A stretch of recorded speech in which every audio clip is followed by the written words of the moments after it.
Good morning and welcome to Preparing for the IC&RC Prevention Certification Exam, Essential Test-Taking Strategies with Nicole Augustine.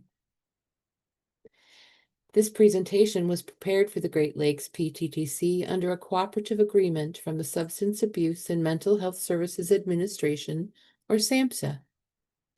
The opinions expressed in this webinar are the views of the speakers and do not reflect the official position of the Department of Health and Human Services.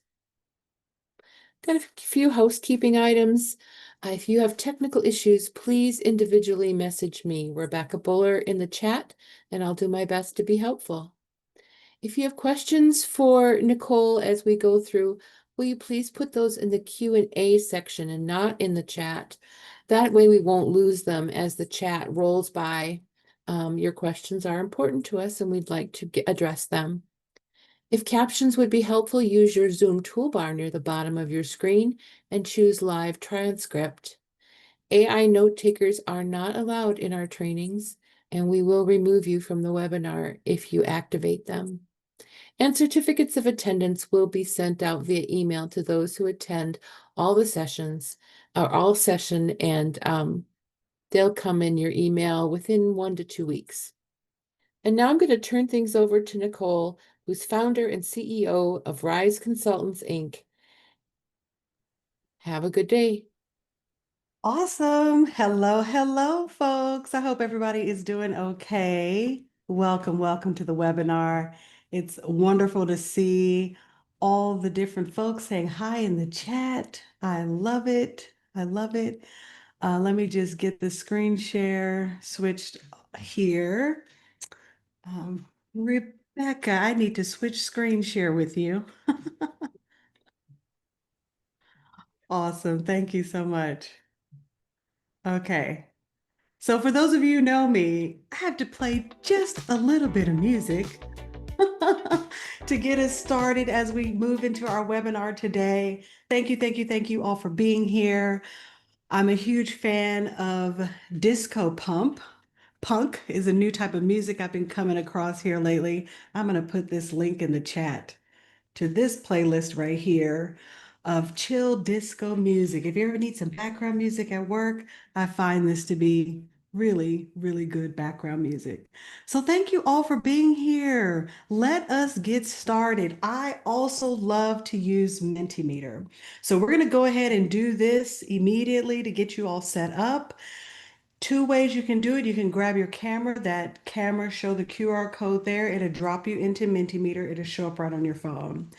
You can also do this from your laptop, computer, whatever you're sitting in front of. Rebecca has just placed into the chat the menti.com website and the code that you'll use to drop into this presentation. Fabulous. I'm seeing the thumbs up coming in. People are getting in. Wonderful. Want to make sure as many of you all are into this as possible. I'm going to do a test question just to make sure folks are in the Mentimeter. Who's in the room with me today? So you'll have 3 blanks and share any adjectives that describe who you are. It's always nice to know who's in the room. We're more than just prevention specialists here, right? We are friends, we're colleagues, we're sisters, mothers, brothers, cousins, right? Cat ladies, all sorts of adjectives that may exist here. I'm asking y'all to take a moment to share with me some of the adjectives that describe who you are as a person, personally, culturally, professionally, however way you wish to answer this. You don't have to use all 3 blanks. You can just submit one if you like. That's totally fine. And it's building our word cloud here. Welcome. For those of you who are still just coming into the room, please come on in. We hope you'll jump right in. On the bottom of the left screen, you'll see a QR code to drop you into Mentimeter. We will be using this throughout our time together. Look at this beautiful word cloud. Wow. The thing I always love, right, is the more people who have the same words, they get bigger for us here. So this is really cool to see the commonality of what's happening. Wow. Thank you all. Thank you all for this. Beautiful. Okay. So, in our time together, we've got 90 minutes together, and I have 4 main things I want us to do. I want to share some key strategies for, effectively preparing to take the test and tackling multiple choice questions. I want to share my thoughts around how to do that. I want to talk about some of the practical tips, like once you're in the exam, managing your time, what to do with stress. We're going to spend a good amount of our time doing a Mentimeter quiz game. So I hope you all are ready to use your brain. When we get to objective three, we're going to be fully in Mentimeter. I've put together a 25 question game that everybody can participate in anonymously. And we'll use that for fun, but also for teaching. And then towards the end, we'll end with providing some resources for those of you who are getting ready to test, for those of you who are just starting the study, a collection of resources that I think would be helpful and beneficial to you. Okay, so let us get started here with objective one, which is really thinking about test taking strategies. And I want to kick this objective off by first asking you all a question.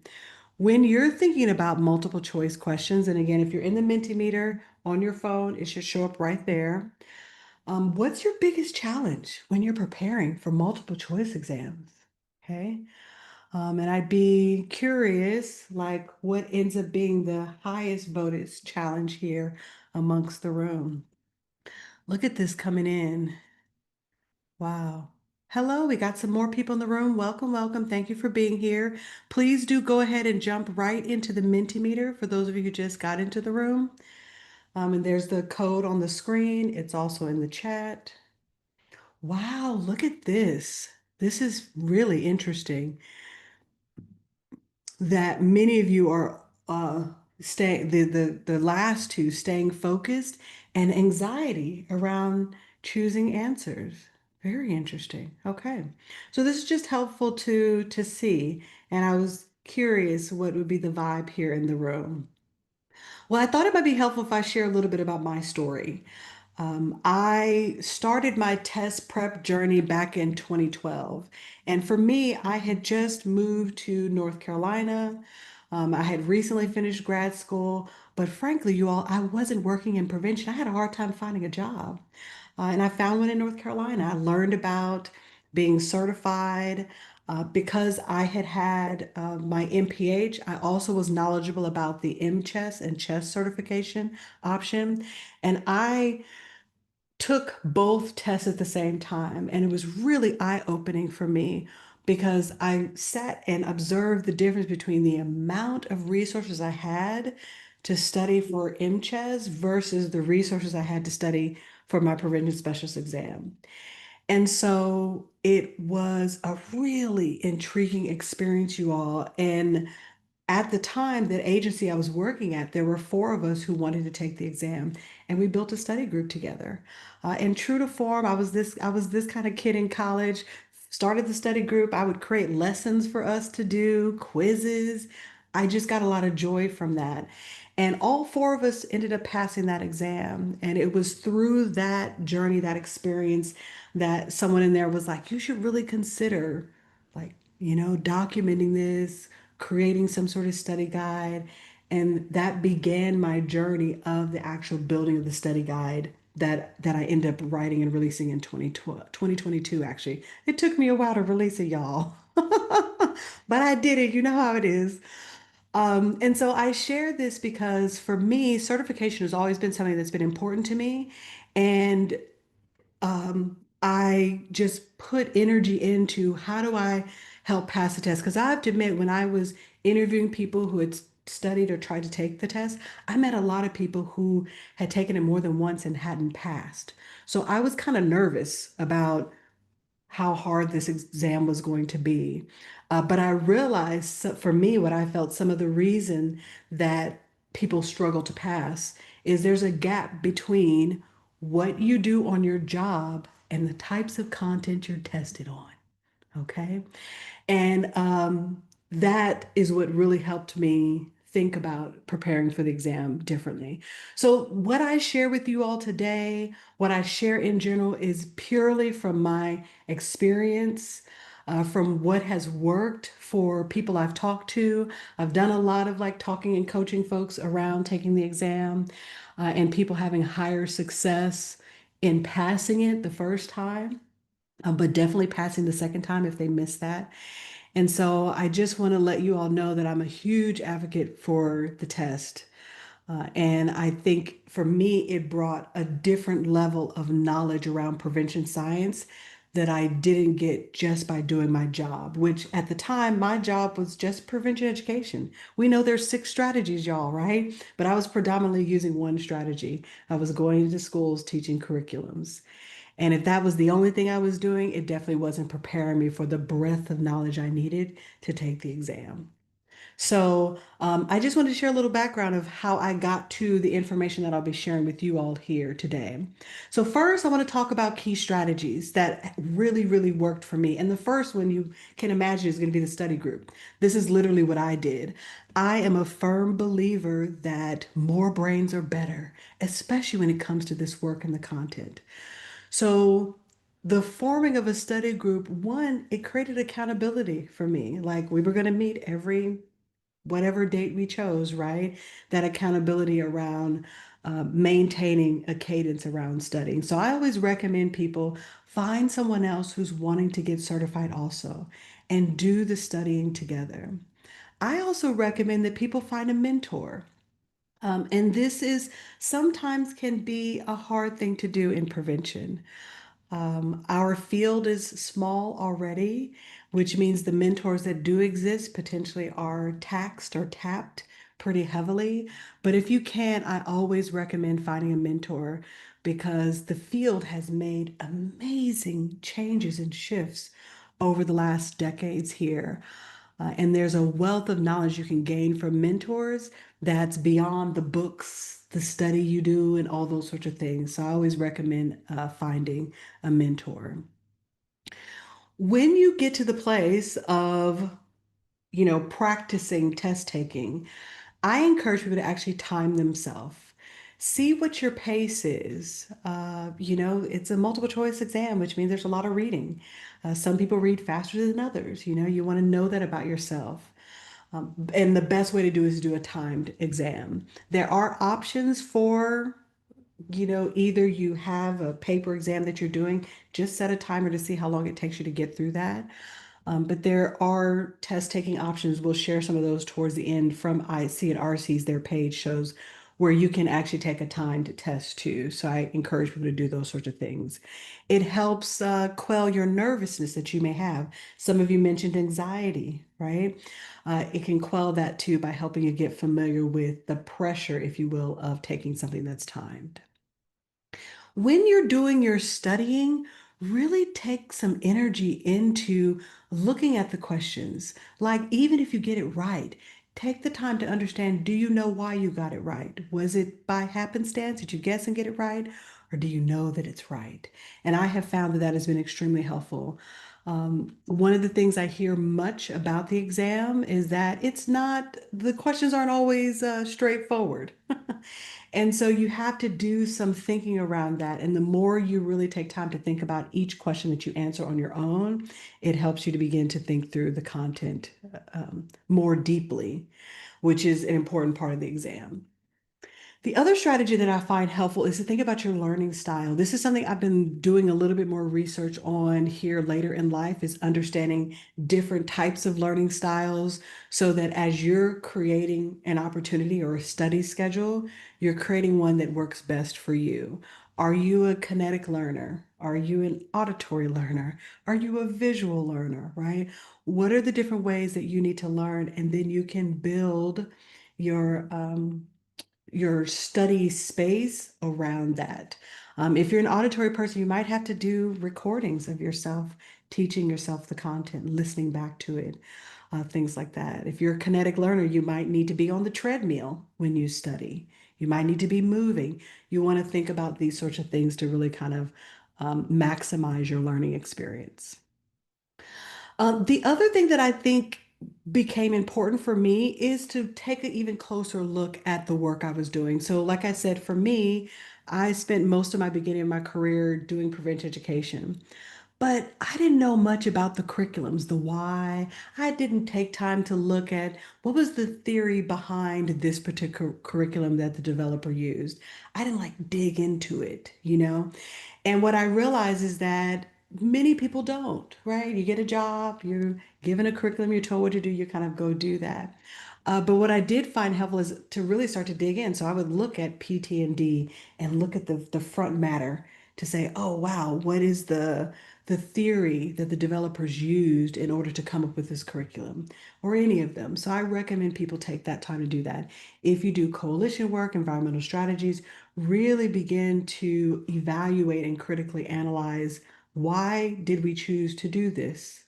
And you should find a root in prevention science as to why your organization has made a choice around a particular strategy. It helps you connect that information to the content on the exam too.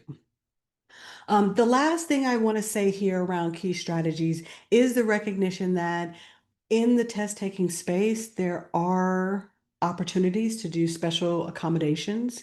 And so you want to, know yourself well enough to determine whether or not you'll need special accommodations and then advocate for that to happen, for your test to be either administered in a different way. And so I always say for folks to look into that. Some people don't realize that they can do that sort of thing. And so I always say look into it just in case. All right. So these are some of the key strategies I've utilized and found in preparing for the exam.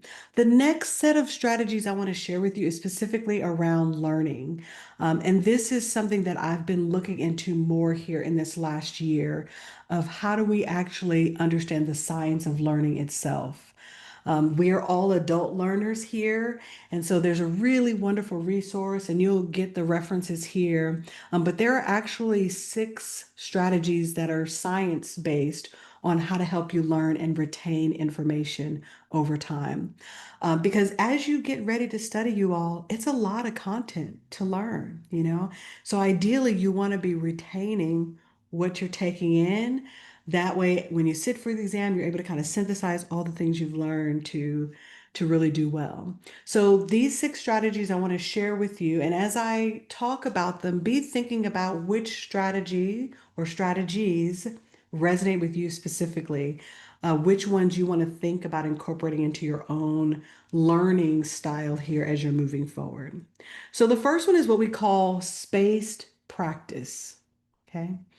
And this is just the recognition the brain does not do a good job with cramming. It just doesn't. Our brain actually does best when we're given opportunities of rest and space between learning to synthesize the information. So if you have set, let's say you decided you're going to take the test in December, you want to really take the time from now to be spacing out when you're going to be studying. You don't want to wait a couple weeks right before the exam to cram it in. And so there's a lot of science around spaced practice for how you are preparing and learning for your retention. The second one is called retrieval practice. Okay. And this is about our ability to easily recall information very quickly. And this is where you literally, an example here, right? You put your study materials away and you write and sketch out everything that you know. Can you recall it? And there are some people who, like at the beginning of their study time, this is the first thing they do. Okay, I'm focused on domain 1 today. What are all the things I remember about planning and evaluation? And really sitting to scaffold that out. This is the retrieval practice. So this is done very well in helping you exercise your memory. Another way you can do retrieval is by doing practice tests, exams, and quizzes. Today in our time together, we're going to be practicing retrieval because our quiz that we're going to do in the middle of our time together is all about can you use your memory to easily grasp what the answer is of a question. Okay. So retrieval practice is a wonderful way to test your memory and helps your brain be stronger over time. The third one is called elaboration. Okay. So this is about how are you able to articulate the concepts beyond just memorizing them, right? Do you have a clear understanding? So if we're talking about community readiness model, could you use in your own words and elaborate what that is? you know. If we're talking about spiff, what is that? If I'm talking about depressants, right? So as you're studying, you want to be thinking about how can you teach it and talk it out loud. If you form a study group, one of the really cool ways to do elaboration is using your voice to teach each other content. Does the other person understand what you taught? Does it actually match with what's true? Okay. And that is the skill of elaboration. The next one is called interleaving. And I thought this was a very interesting study strategy here. And this is the recognition that your brain also works better when you mix things up. Our brain gets bored. Our brain looks for patterns. And so when you're deciding to study, don't always start at domain one, you know? Um, Maybe start with studying for domain four, then go to domain two, then three, mix it up each time you sit down. It really helps to strengthen your knowledge across the domains, and across time. And then I always say, like, as you're going between topics, be thinking about, are there any ways that the topics connect to each other? Because we know that a lot of our work is interconnected. So interleaving is a really great strategy for making sure you're not having the brain get bored with your studying. Okay. This next one is using concrete examples. So what this does is really helping you take the theory of something and understand and see it in practice. So when you're reading and looking at the study materials, what is an example of this that has happened to you in real life, whether it's on the job or personally or via a friend? And so being able to look for concrete examples of the content in everyday life is another great way of solidifying the information in the content. All right, and then our last final strategy is what we call dual coding. And this is the recognition that our brain is amazingly complex. Okay. So the skills we need to like understand a visual, like looking at this picture, is different than the skills needed to write and understand text. So, what dual coding is helping you do a little bit of both. If there is a graphic, for instance, that you're studying, can you turn that graphic into a paragraph in words and it accurately describe the graphic? And then can you do the reverse, right? There's a concept that you're reading about. Can you build or draw a diagram about that concept? Okay. These are the different learning strategies that really boost your comprehension of the content versus walking into the space of feeling like you're just there attempting to memorize as much information as possible. These six strategies really help you anchor the information to your brain and access it differently. So I'm going to bring up Mentimeter here, and I've just introduced these six strategies. And I'm curious across these six, are there any that are resonating for folks? Ones that you're willing to try here as you move forward in your own studying? And of course, you'll get these resources, you'll get these slides and everything, so you can kind of look at these a little bit more. But I just wanted to get a sense of how some of these might be resonating with some of you here in the audience. Okay, look at our votes coming in. Wow. Yeah,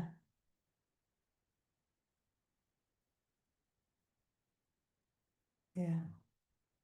Okay, this is great. And there's no wrong answers here, really. Ideally, you want to use a mix of learning strategies. But at least as you set up your study time, you have ways, right, to approach the studying so that you make sure you're doing well. It's like every time you study, do you sit down and start at the top of the book? You know? And if so, that might not be the best way to do it. Okay, wonderful. Thank you all for this. Okay, so we're going to move on to our second objective. Here, this is where I want to talk about what happens while you're in the exam. Okay, how do we manage time? How do we manage stress? A quick poll here. How do you usually feel when you're taking an exam? And we've got four choices here. How do you usually feel when you're taking an exam? Okay, gosh. I was going to say, do we have anybody for common focused? We got one so far in the room. Okay.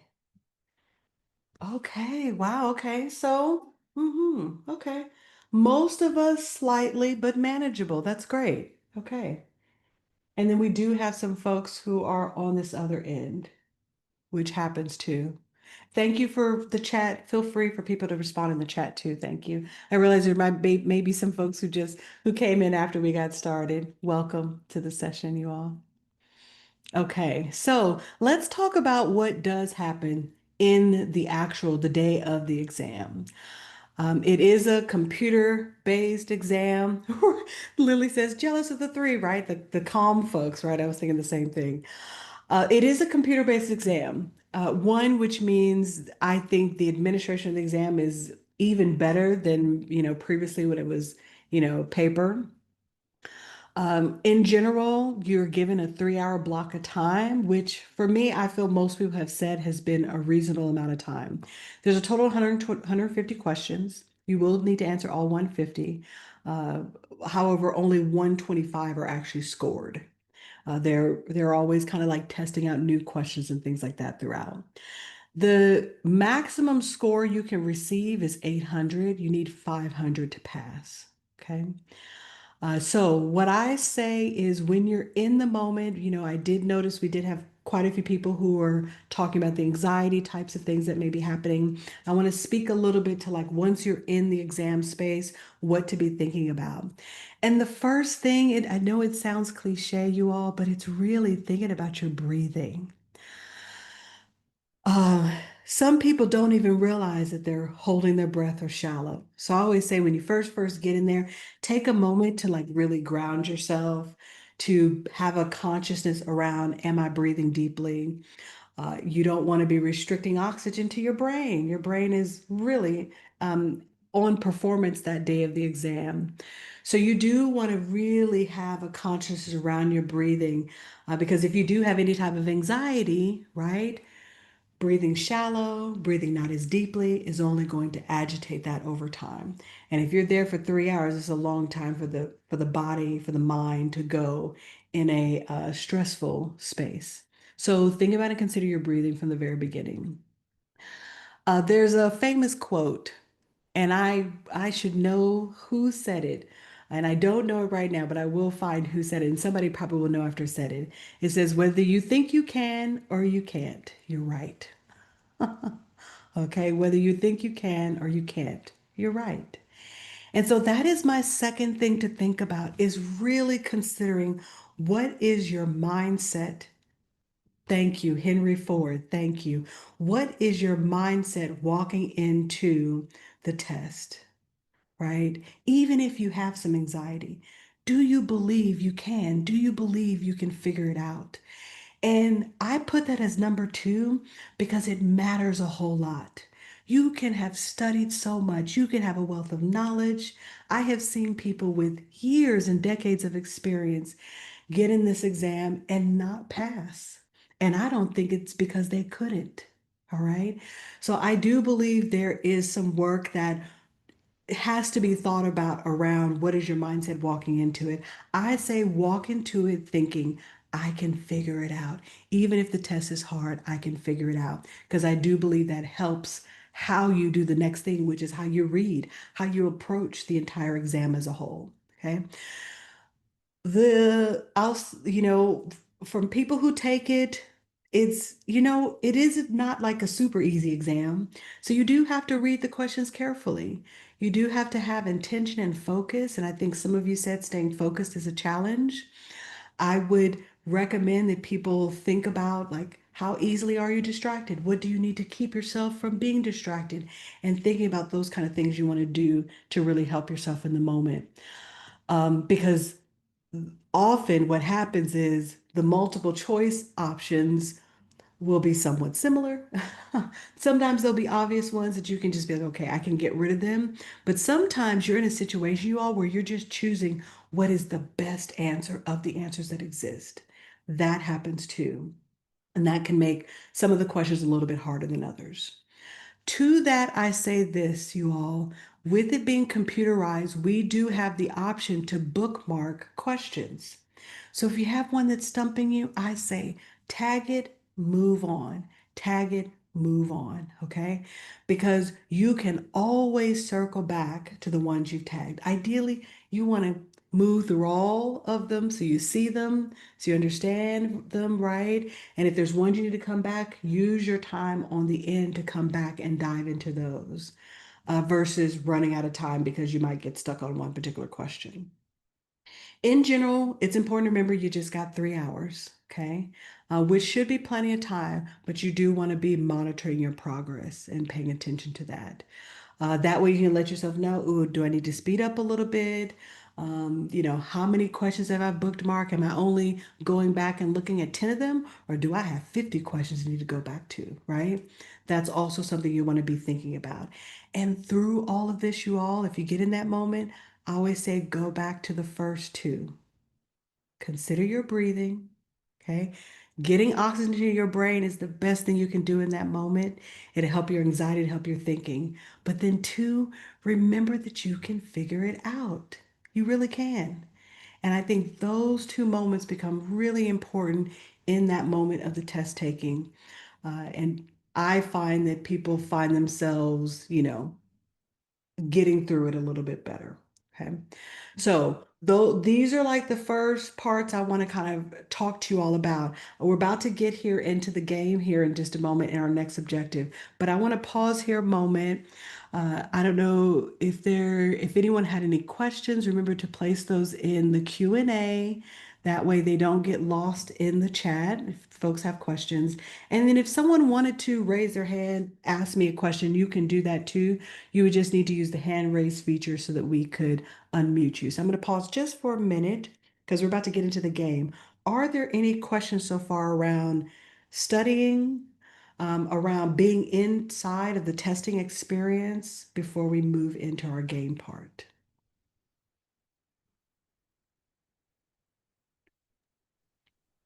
Nicole, I'm wondering if you could explain a little bit more about the scoring that you said that there's 800 points, but you have to get 500, but there are 125 questions. I know that's often people are like, what? Wait, how does that work? Can you shed Yes. me more light on that? Sure, sure. Yes. So, just curious how many correct. You know what? That's actually a great question. I'm not even sure how, so of the 125, how many you'd have to get correct for it to be 500. That's a really great question. I don't know the answer to that, but I can find it so we can make sure because it might be helpful to know, oh, I need to get this many questions right. Someone said they figured 80 of the 125. Okay. Um, And I think somebody said at some point that they have that the questions are weighted differently. Is that, I don't know if that's true or if you know that or not.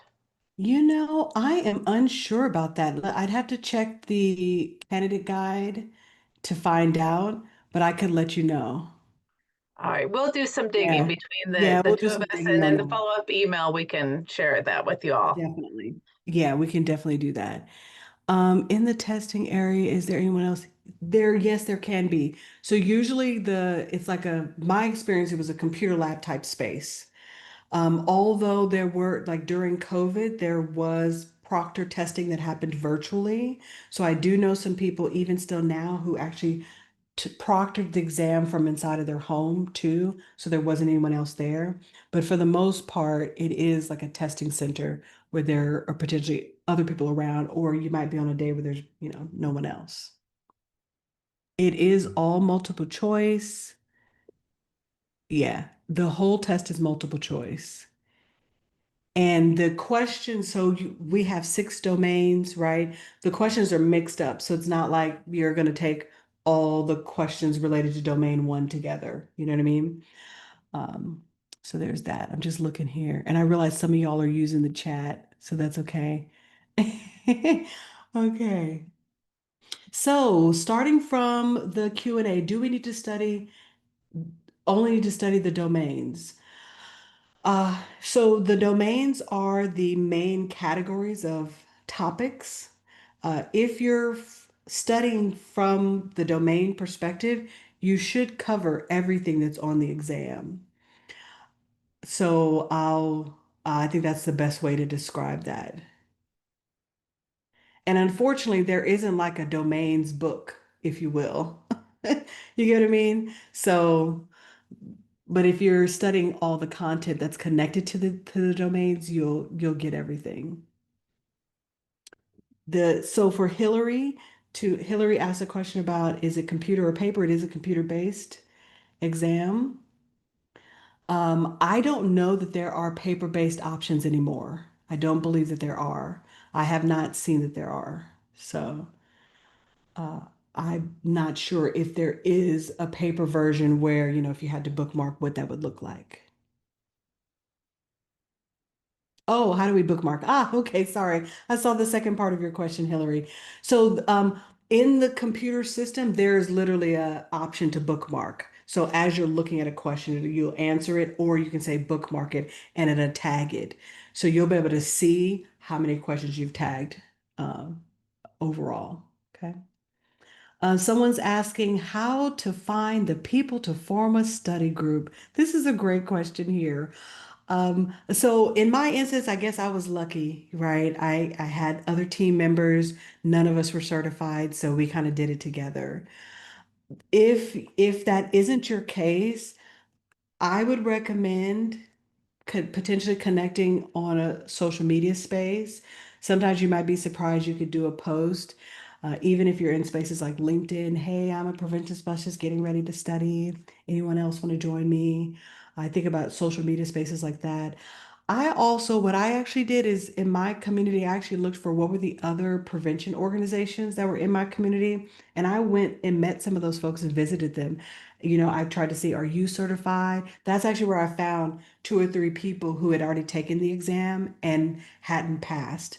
I like invited them to coffee and talked to them.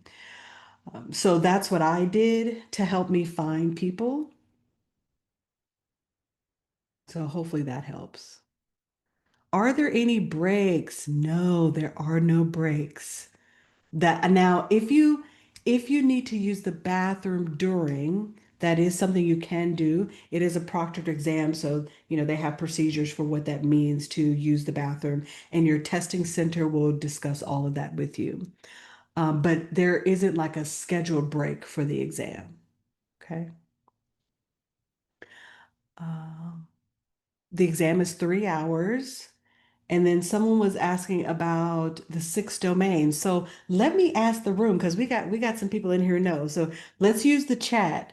Can folks begin to name the domains? So domain one, whoever wants to put that one in the chat. It would lovely to see because I know there's people in the room who know. Yep, they're planning it. So what's domain two? This is fun to see if y'all know them. Lily got the first one. Okay, yep. Education service delivery. Amy, thank you. Number three. Yes. Okay. Domain four. Community organization is four. Three is communication. Great. What's domain five? Thank you, Edward. Public policy, environmental strategies. Thank you, Connie. Yes. And then our last domain, domain six. Woohoo! Professional growth and obligation and responsibility. There we go. Wonderful. Okay. So these are the 6 domains. Thank you for that question, too. I love when I can ask the audience. This is great. All right. Well, let's get into the game, y'all. This is the fun part. Okay. So, everybody, hopefully, you still got your phones around. I'm going to show this screen one more time to make sure we're all in. This is our opportunity. I've put together 25 questions that we'll walk through here. Each question, you'll have 20 seconds to respond right on your phone. People get points, more points for the faster you respond, okay? But you can respond at any time during the 20-second block of time. Throughout, I've integrated a couple leaderboards. That way we can see how our progress is over time. Okay. For the most part, what I'll do is if there are ones that, a lot of people get wrong or something like that, I'll probably explain them. But for the most part, if you all have specific questions about one that is confusing, we can use the Q&A to ask that also. Okay, so here are my players. Ooh, wow, look at that. We got 75, 78 people. Oh, shoot. Okay, this is going to be fun. Okay, all right. So players are in. Here we go. Remember, you'll have 20 seconds to read. It's going to pop up right on your phone, and we'll go from there. So let's get started on our first question.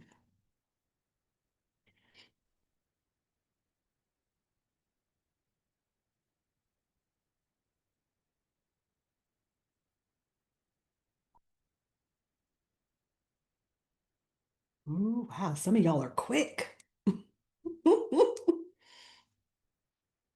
Process evaluation. Okay, let's see what the results are. All right, quite a few of you got this one right. Good job. Process is inside of the delivery. Okay, this is how we know, did we follow the recipe? We call that fidelity, right? Okay, and this is how I study, right? So either if you saw what I just did, yes, I defined process, but then I also connected to another topic, fidelity, right? If you've heard that, you know why I do it, right? But if not, then it's a moment to say, oh, I need to look up fidelity. What does that mean? How does it connect to process evaluation? This helps strengthen your knowledge of the content, okay? Question number two.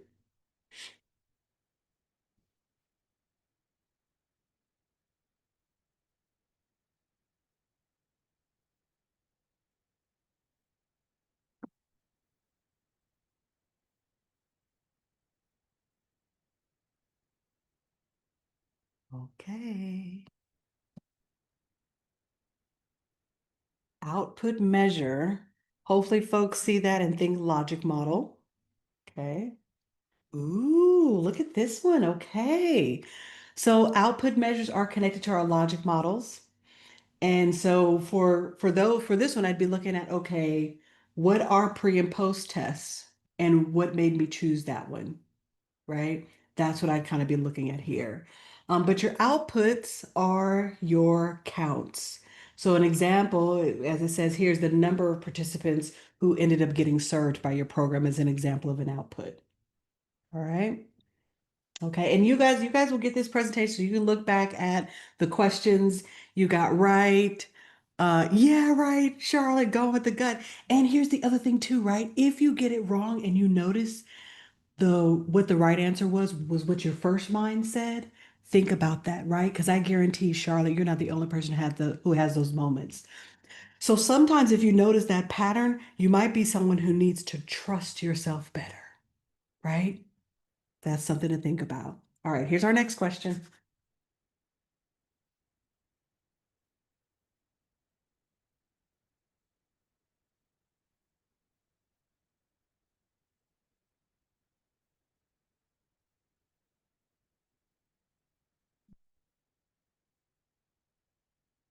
Man, some of y'all are quick. Okay, wow. Oh, looks like we got most people on this one. Okay. Wow. Okay, so rigorous evaluation design is so right, the gold standard is randomized control trials.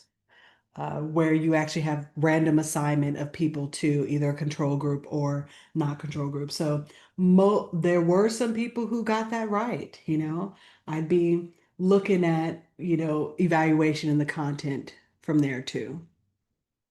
Okay. All right, next question. Moving right along. Okay, here we go. Yes, Chelsea, this is hard. Uh-oh, there's a picture there.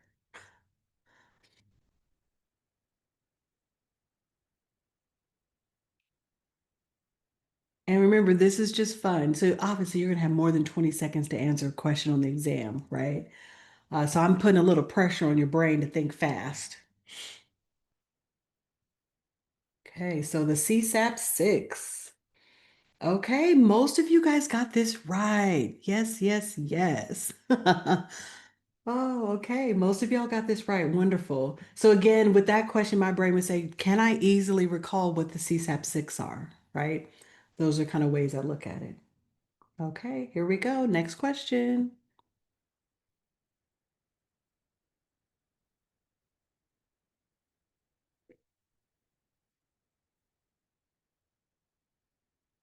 Ooh, man, these came, y'all, some of y'all were immediate. Very cool. We are tested on our knowledge around the categories of substances too, so you want to be familiar with those. Okay, let's see how we did. Okay, most folks got this one right. Yes, yes, yes. Alcohol is a depressant drug. All right, next question.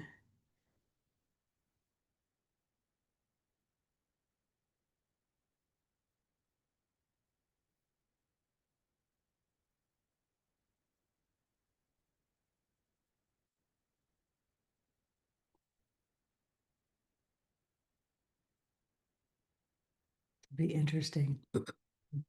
Selective intervention. As you're reading this, you should be thinking, right? Universal, selective, indicated, right? Knowing what those are, okay? So quite a few of you got this one right. Some of you all did choose this first one, all seventh graders in a high-risk school district. I assume the high-risk part probably tripped you up a bit there on that one. Okay. All right. Next question. I think we have one more question, then we'll check to see where the scores are right now.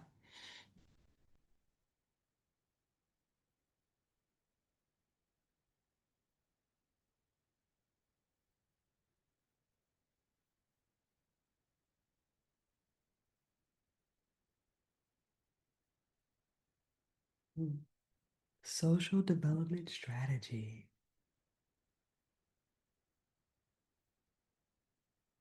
Okay, let's see how we did on this one.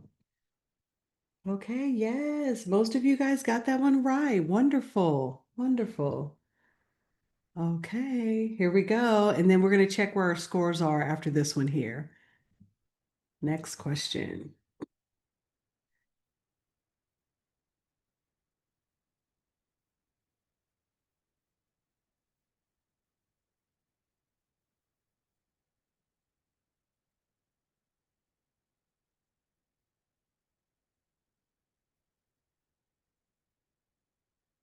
Okay, most of you guys have shared this one. Okay, let's see.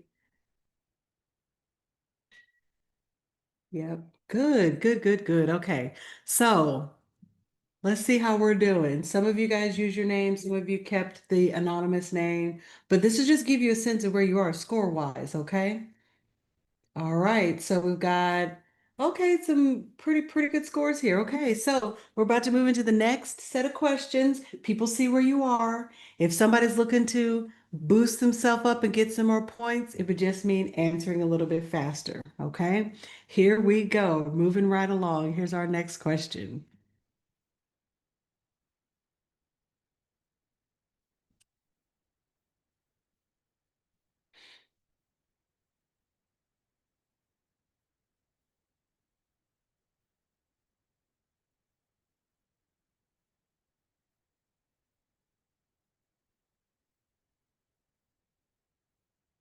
Okay, this one was a little slower to answer.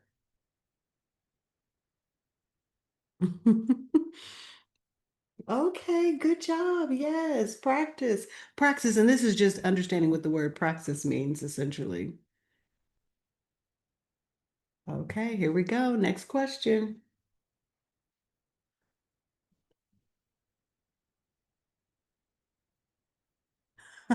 Jennifer says you should have picked a cool name.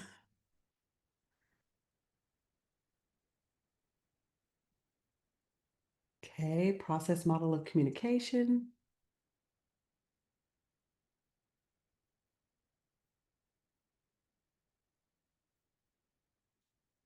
Okay, let's see how we did.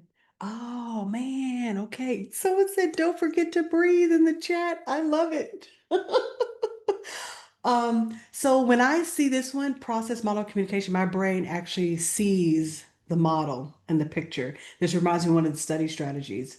So quite a few of you guys missed this particular one. Noise is a part of the model. So this would be an example of, can I draw what the process model of communication looks like, right?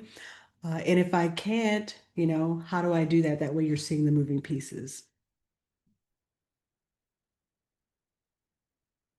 Oh, sorry, on Hillary. So the answer is participant. I apologize. It's participant. It's actually sender and receiver, not sender and participant. That would be the correct answer in this case. So that's why participant was wrong. All right, next question. Moving right along, y'all. Community readiness. Okay, y'all are coming in quick on this one. Cool.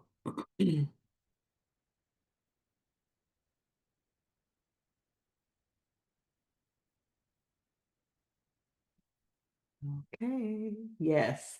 I was gonna say, I feel like most people got this one. Great. Wonderful.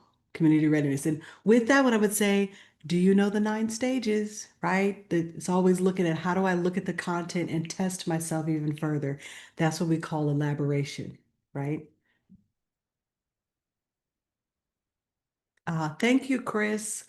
Thank you. I did not clarify. The correct answer does have a green check mark. Thank you for that. I did not make that clear.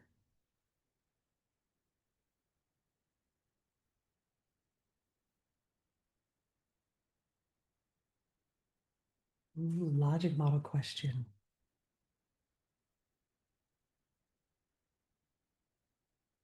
Okay, good job. Yes, this is the outcomes. Most of you got that one right. It's got the green check on it too. Okay. And like I said, with that, I'd be saying, can I easily recall what are the components of a logic model? Can I see it? If I had to draw it out, what are the categories, right? Again, this is how you really deepen your understanding.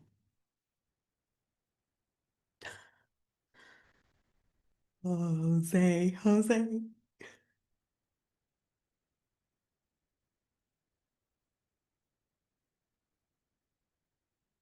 Ooh, okay. Our different prevention groups.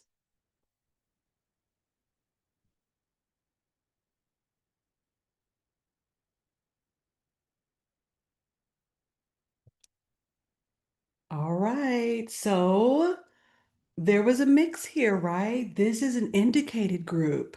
And I would say what for me, what gave it away, one is suspected substance misuse, Typically our indicated categories, this is someone who has had some suspected use, things like that. So this would be indicated versus selective, even though some of you chose that too. Great.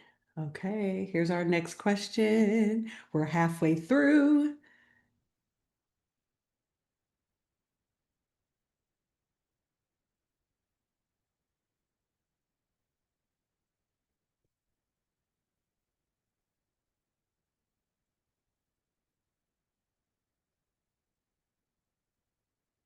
Oh, thank you, Bertha, for telling me that. And sorry you're not able to participate. You will get these so you can be able to look at the questions. Okay, okay, great. Many of you got this one. Some of you chose this first one. I can understand why you would. Uh, this reminds me of the purpose of the logic model, right? It shows our theory of change. If I do this, then this is what I expect to happen. All right, here we go. We're going to check our leaderboard here in a minute.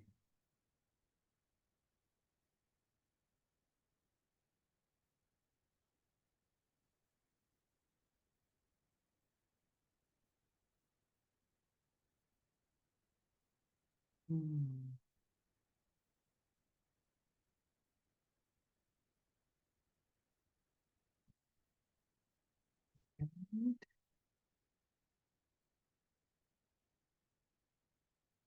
Okay, great. Many of you got this one right. Sorry, I'm just checking the chat here. Um, oh, oh, sorry, Jennifer, I was reading your message. She says I have a lot of spaced practice studying to do. I love it. You know what? this is why we're here, right? This gives you a little bit of the lay of the land, and that's okay too, you know? Wonderful. Okay, next question.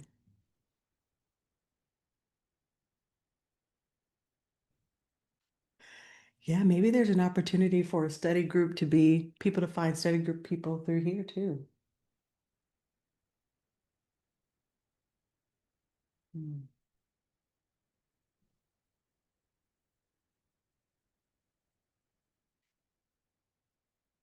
Okay, almost, almost.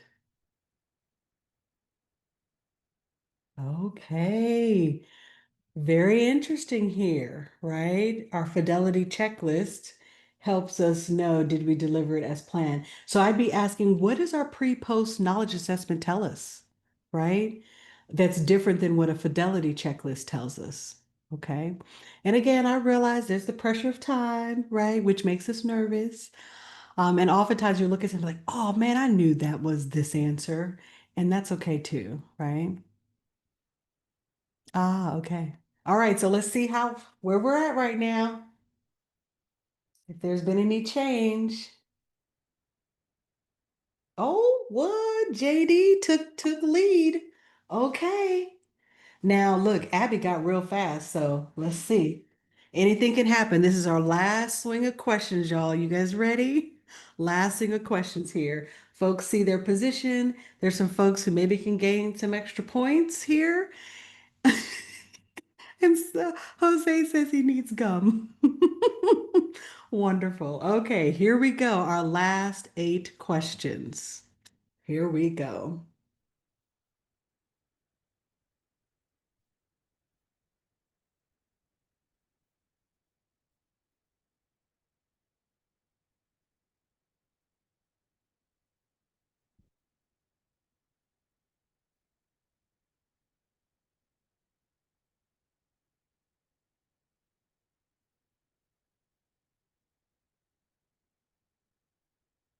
Hey, yes, okay.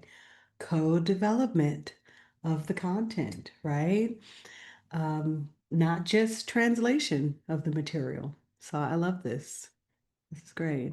And I just wanted to say, like, to folks who are like, oh man, I read too fast, or even Chelsea was like, I am slower reading, these are all things to learn about ourselves too, right?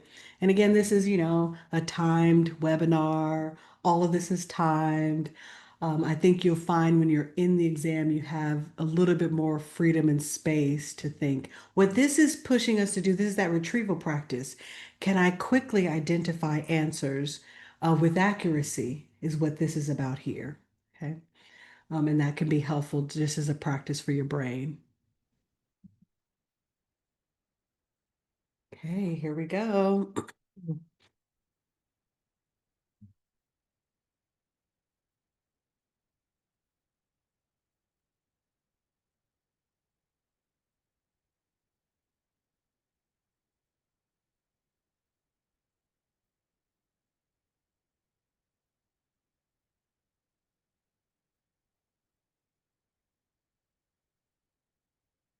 Wonderful. Many of you got this one. Beautiful. Yes. And so Salvador has great questions in the chat. Looks like Lily and Rebecca have responded with options for tests that people can access. So that's wonderful. Okay, here we go. Next question.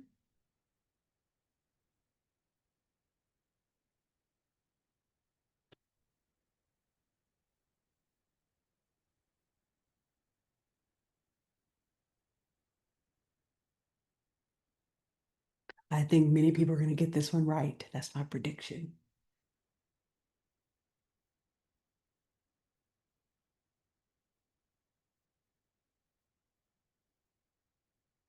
Yay, that's what I thought. Most of y'all got this one right. Wonderful. Okay, 5 questions left, y'all.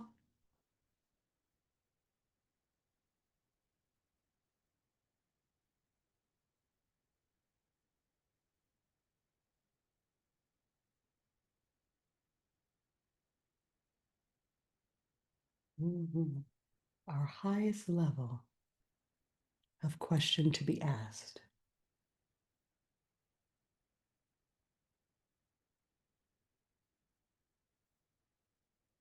Okay, most of you got this one right. Wonderful. We're looking for that long-term behavior change, right, across the community as a whole, as indicator that our prevention work had impact, right? All right, four more questions, y'all.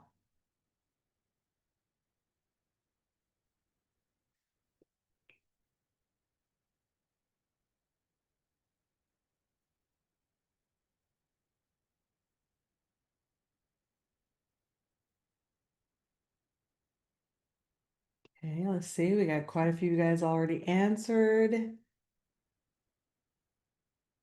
Okay, here we go. Yes, many of you got this one too, right? Our goals are our general purpose and direction. Yeah, and I would say if I was looking at this one here, specifics on when, my brain would say the action plan, right? So you, again, just want to be thinking about as you see some of the answer choices, what is the question to that answer? It's like Jeopardy in reverse, right? It's like, what is an action plan? There's another, just different ways you can study the content to really help yourself learn it. Okay, here we go. Couple questions left.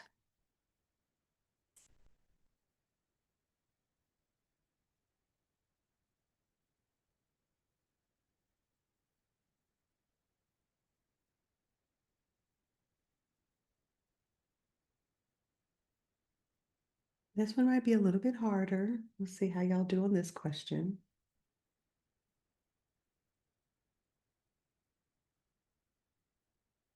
Okay, this one's pretty spread out here. Okay. So the last domain is the delivery of successful interventions. So again, I would be looking at these other ones, and my brain, like even for information dissemination alternative strategies, my mind thinks CSAP 6. And this question isn't asking about CSAP 6. So I would have immediately X'd off these first two as I shouldn't even look at them because the question is not about CSAP. So then I would have just been looking at these two to potentially choose between. Then I might have said, well, referrals feels a little bit like CSAP 6, problem identification referral. So maybe it's not that one either. Just that kind of process of elimination, just to kind of see it live. All right. Just a couple questions left, y'all. Here we go.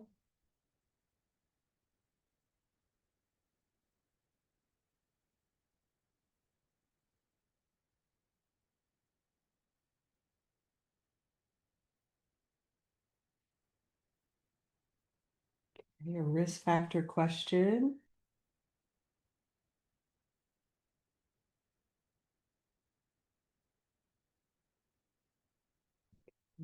Example of a risk factor. Yes. Most of you guys got this one right. Wonderful. Okay. Two questions left. And then we'll see how y'all did overall.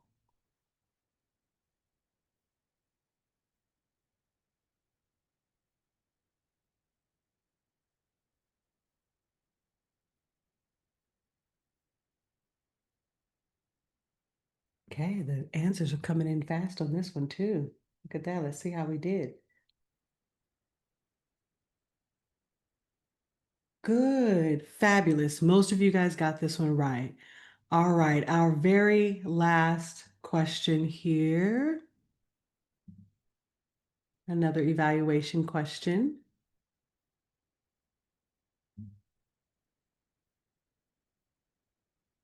Oh, and this one, sorry, this one got repeated. So 24 questions, but y'all can answer to give you points. Hopefully everybody gets this one right.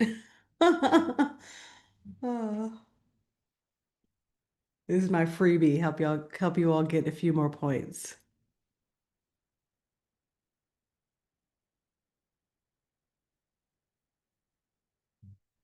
Okay, wonderful. Okay, awesome, awesome. All right, so just showing the leaderboard here. See if we had any point changes. Okay. All right. Congratulations. I think it's Gila. for points today. Awesome, awesome. Thank you for participating. And Jacqueline, thank you for your response here in the chat. I appreciate you sharing this. Definitely, this game isn't intended to hurt confidence or ability. And I really appreciate your courage to share what you shared in the chat, so that that can be seen and echoed. Because I always imagine, there's usually never just one person who feels something. So thank you for sharing that. And I appreciate that. Yeah.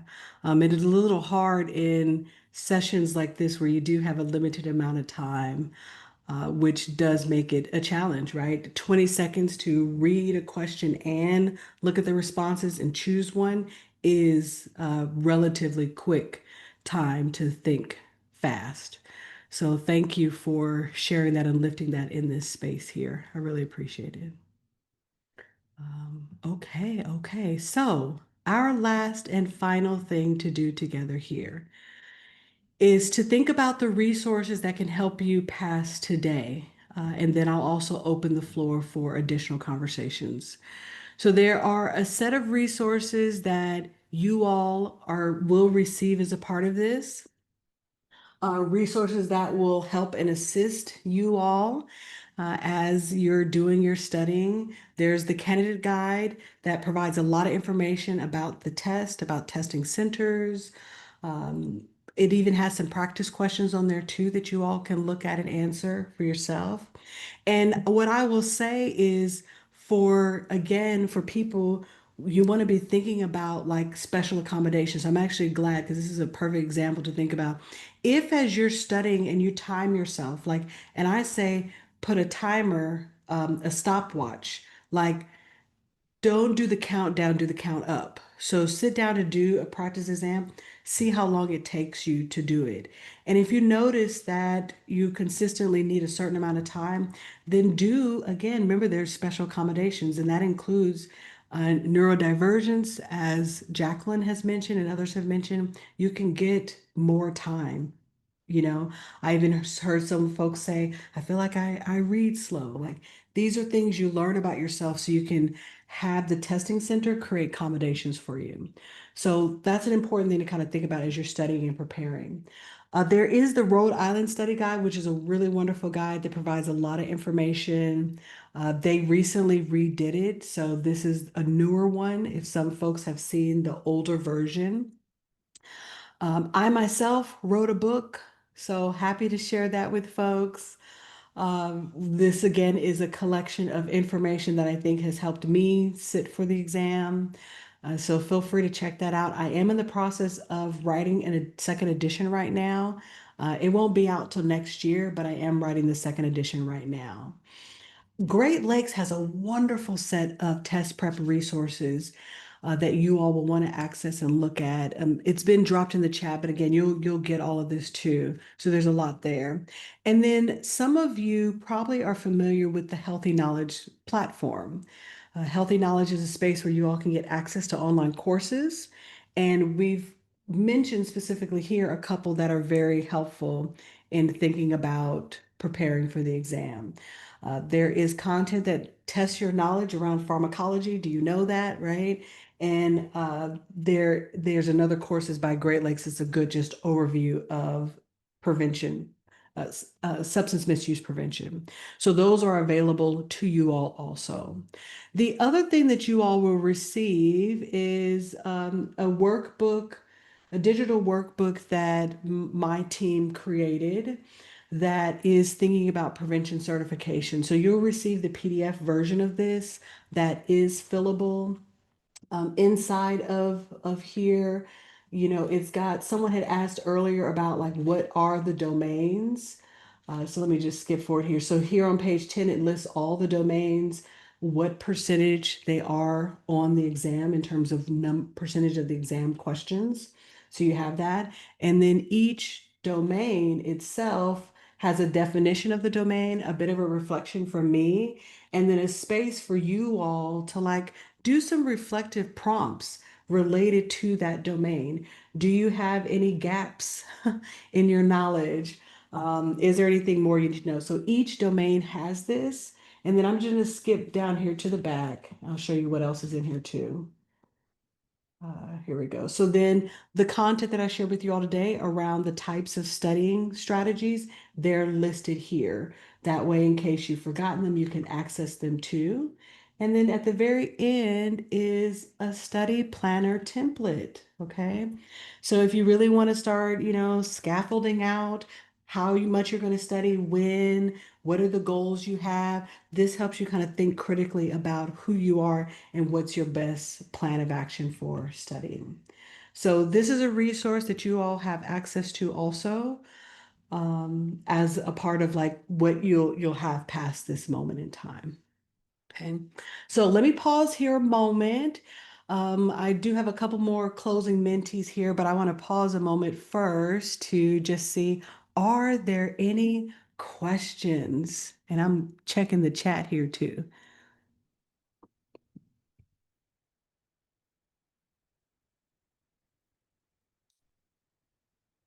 Okay, great.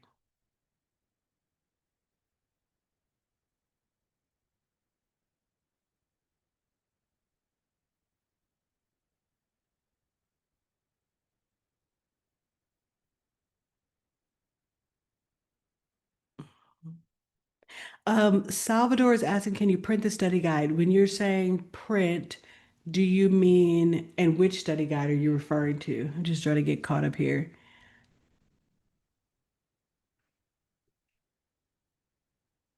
Oh, Juliana, awesome. Okay. All right, looking at what you guys are. Okay, let's see. Here's the Q&A. Okay.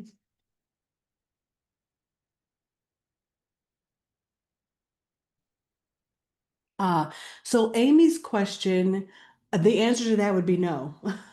I love your question. Amy's asking, and I don't remember how Q&A works, if people can see the questions or not. I can't remember if that's the case, but she's asking, several questions you've seen in other types of resources. Does that mean these might be on the exam? I say no.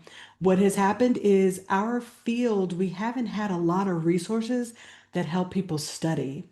And so there's a lot of recycling of the same resources. That doesn't mean that these are questions that are on the exam at all. The most comprehensive resource I've seen for questions, there is a new prevention specialist like question bank book that I've seen on Amazon. It said it has 500. I actually haven't bought it and looked at it myself, but that would be another resource. But it wouldn't necessarily mean that these are questions that are on the exam. Yeah. And they recently redid the exam just about a year and a half ago. So Judy is asking about testing sites. So these are resources that we are sharing. Additionally, there were some that were placed in the chat also, Judy. One from Ohio and then one that Rebecca shared also. So I would click on those links and bookmark them. And then where do you find the testing site? So typically you're not released to have information about the testing sites until the board that you're working with has said you're ready and prepared for that. So for me, I didn't see it until after I was like further into the application process and they're like, okay, you're ready to test, as they call it. And then there's a special link. You're able to see what are all the testing center options that are near you.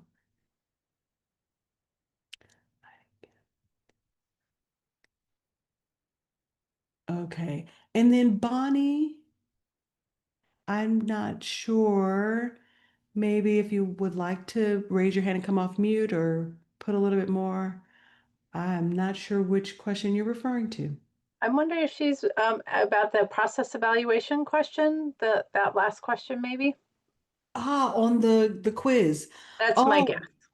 okay. Yes. I didn't get the answer to the last question. Okay. This one here. Maybe you're referring to this one. Okay. So process evaluation is done throughout the delivery. But again, you guys will get these slides, so you'll have everything too. Okay. Okay, cool. So as we begin to come to a close here today, I have just a couple closing questions for you. The first one is just thinking, What is circling through your mind right now?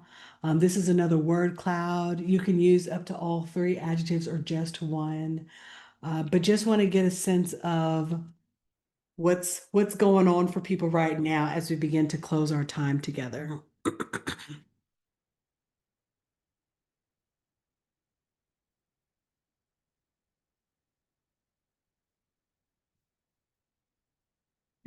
Lunch. Me too. I love it. Okay, study anxiety. These things are still coming up.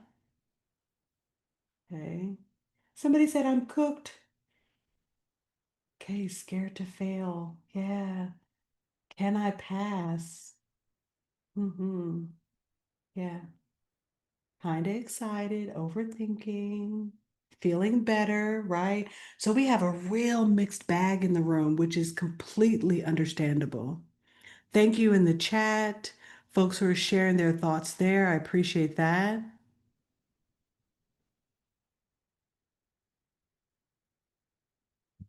Yes, study, study, study. Okay.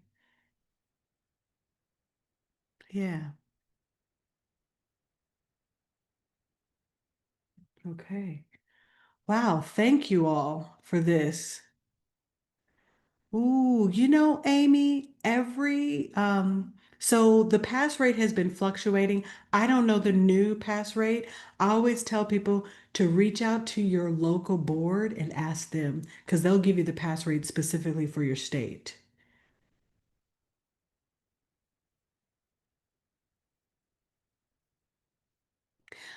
Carly is asking how many times do you have to pass it? So I have not heard about maxing out on the number of times you have to take something that you can take it. I do know there is a required gap in time that happens from when you want to retake it. You can't immediately retake it. Like you can't just come back the next week. I feel like it's a 30-day window actually. But again, these are going to be some of the details. This type of information is definitely inside the candidate guide. I don't want to misquote, so we'll make sure that folks have access to that because that question is, oh, is it 90 days, Elizabeth? You have to wait 90 days after. Okay, okay. Wow, yeah. So, and I think some of that is they want to make sure that you're not just like, because it's going to be the same exam, So I think they want to make sure people aren't cheating or something. But I didn't realize they make you wait 3 months before you can take it. That is a relatively long time. So yeah, very interesting. Okay, 90 days. Wow, look at this. Thank you all for submitting some thoughts here about the thing, something that you're thinking about doing with the information you've shared today. I say, you all have a wonderful resource in Great Lakes, PTTC, for study materials, for assistance, for webinars and events. Sometimes they host, you know, multi-month study groups and things like that. So always I say be on the lookout for that. And then we'll look at this more too to see are there any additional resources that Great Lakes can provide or be of help or support to the field as people begin to take the test more. Mhm. Yeah. Okay. This is great. All right. I have one last question for you all before we just open the floor one more time and then turn it over for our closing. We like to take a moment to think, are there other questions this is leaving you with? Will give Great Lakes an opportunity. Is there another topic, a different webinar topic we should be doing connected to test prep? And so if you have additional questions that this time together is leaving you with, share them here. And this can be something that can be integrated into the future. Some of these questions may be ones we're able to easily answer, right? As just a resource that gets shared to you. But some of your questions might be ones that's like, okay, we should look at building a resource around that. So I'm going to leave this up. So, because it takes a little time to type words in the open-ended. So I'll just leave this up. But also, if there are any questions in the room, if anybody wanted to come off mute and say something or continue to use the chat, I'll pause here a moment to allow that to happen. And do you mind if I jump in for a minute, Nicole? Yeah, please go ahead. I am going ahead and putting in the chat. I just quickly made a Google form for people who are wanting to join the study group. I will attempt to create some small groups and send you all an email to join together. In that email or in that form, if you can put, if you're willing to be a convener in terms of first finding a date for you all to get together, that would be great. So if people are interested in having us help you find some other folks for your study group, go ahead and complete that form. Awesome. I love it. And Chris, I'm going to put that link for that study form in the follow-up email. So everyone, if you don't grab it right now, know that you're going to get it in your inbox in just a little while. Perfect. Thanks, Rebecca. Ooh, sorry, I just saw this one. A way of connecting people to other study buddies virtually, if anything, you know. Okay, this is great. I look forward to like looking at this and reviewing what all you all are sharing that could be helpful to other products and services that Great Lakes could, you know, provide. This is wonderful. Okay, okay. Well, this has been a pleasure. I've really enjoyed our time together. Thank you so much. I really want to, I was really struck by Jacqueline, I believe was the name, your share earlier. So I do want to think about, because I love doing this, but I want to think about how to improve this session so that it doesn't create the non-positive energy, you know, that or unpleasant experience that was had in the game part. So I do want to look at that, how we can make it a little bit more accommodating and inclusive of different types of learners and people needing more time. So I appreciate that share, and that's giving me something to noodle on for improvements for the next time I do this content. So thank you for that. I'm going to turn it over to Chris. She's got some closing pieces to share with you all. Again, I really, really have enjoyed our time together. And I wish everybody the absolute best of luck as you know, begin to do your studying and taking the exam. Great. Thank you so much, Nicole. And yes, I do have some resources I want to make sure you all in particular get, because that hopefully they will be helpful for you as you pursue your prevention certification. So first of all, I just wanted to tell you a couple things that we did have that we're offering, but they're full, just so you don't email me and say, can I get in? Unfortunately, they're full. Our ethics and prevention is full for this month, as well as our Change Leader Academy is also full at this point. If you do fall in, there's some people pursuing their certification who have been in the field for several years. If you are 5+ years in the prevention field, we encourage you to join us for our advanced prevention training coming up on September 17th. And this is something that Nicole mentioned was for Region 5, we have a learning collaborative for prevention certification. If you would like to be in a group of folks who will work over the course of 9 months together on working towards completing their and becoming certified prevention specialists, I encourage you to apply now for that. That's on our website. At this link at the top, we will also send a link in the follow-up email. So that is an option for you if that interests you. And I wanted to let you know we do have a lot of trainings coming up that we're just finalizing for the fall and into the winter. We're going to have a series of trainings that are going to start with an intro to prevention, risk factors, protective factors, what does not work in prevention, what does work in prevention, and logic models. So if you're interested in a series like that of kind of the overview of prevention science for the field, be sure to tune in for those webinars. We will also be offering the core competencies training, prevention core competence training, the SAPS training, and prevention ethics trainings. And again, those are for folks in our region, just because we have limited spots. If you are outside our region, I encourage you to contact your regional PTTC to see if and when they're offering those. But so just wanted you to know that those are resources that we will be able to provide for you to help you as you're studying for the prevention exam, as well as just becoming a stronger prevention specialist in your field. So please know that we're here for you with that. If you haven't already followed us on LinkedIn and our Facebook, and you're a social media kind of person, I encourage you to follow us. This is the way that we can get information out to you every day about things that are coming up that might be relevant to you and hopefully helpful to you. And with that, please be sure to fill out the GIPRA evaluation form that you'll be redirected to at the end of this session. This is the way that we can help improve our trainings that are offered and know what we're doing well and what could be improved. I read every single comment, so please know it does not go into a black hole. And with that, a huge thank you to Nicole for all your work that you've done both for this webinar and in other ways to help people become certified prevention specialists. Really appreciate you so much. And a huge thank you to Rebecca, who has been behind the scenes. As always, thank you for all your work on getting these webinars prepared, actually implemented, and all the follow-up. So thank you, thank you. And one last thank you to you all for being here. You all are fantastic, and I appreciate all of the active involvement you had during this session. Nicole, any last thoughts? No, this was awesome. Really, really thank you all for being here today. It was a great experience, and I wish you all the best of luck. Happy Thursday. Happy September, too. Yeah, isn't that wild?